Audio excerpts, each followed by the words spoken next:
the modular arithmetic statement that you see is equivalent to this more standard statement, n+1 raised to the nth power, and n's just a natural number, folks, minus 1 is some multiple of n squared.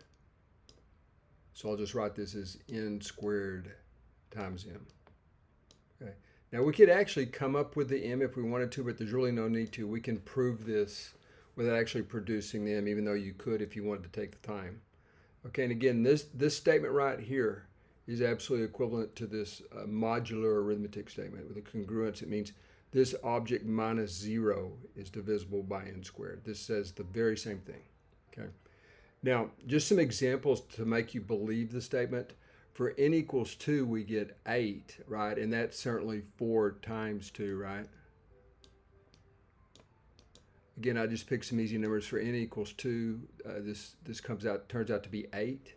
Now, for n equals 3, we get 4 cubed, which is 64 minus 1, which is 63, okay, which is 9 times 7. And notice that 9 is 3 times 3, or n squared. So that's 9 times 7.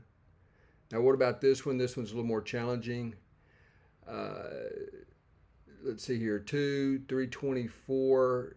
Let's see, this is something, there would be 16 times something. Let's see, if you want to take the time to figure it out, it's 16 times something for sure. Let's see, this is 312, 156, 78. This should be 39. Okay, I may have made a mistake on the arithmetic there, but anyway, notice that these are squared. This would be 4 squared, this would be 3 squared, this would be 2 squared. So it holds up for the first few cases, and it's trivially true for n equals 1. Okay, or yeah, for n equals 1 or 0.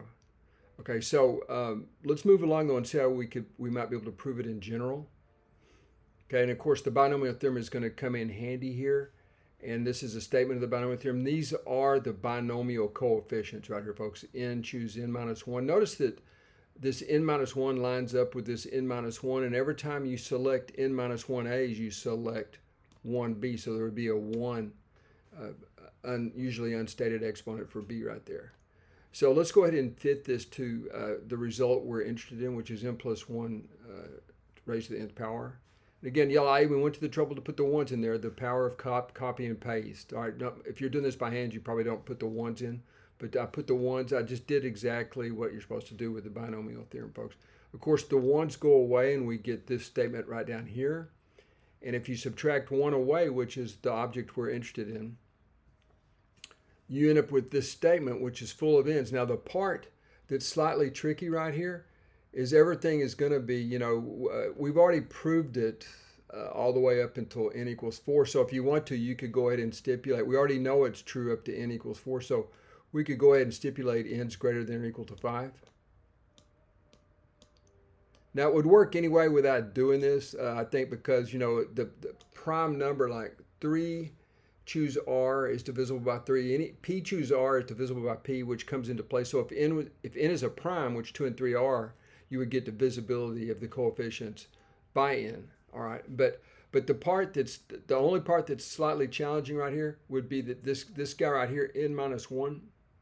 n-1 is equal to n, so this is just n squared here. So the very last term is exactly what we need it to be.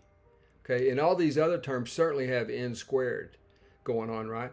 So this is the sum of a bunch of terms that have n squared as factors. So it's going to be equal to, it's going to be a multiple of n squared. So that's QED.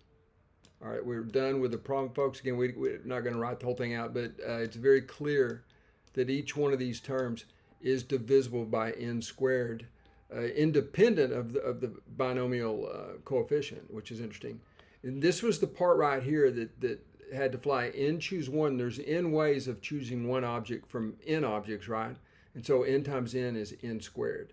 So this was the one that you had to worry about, and it works out. This is equal to n squared for no matter what the value of n is. So this term is divisible by n squared, and the rest of the terms are too. So we finished the proof. That's all. Thanks for viewing.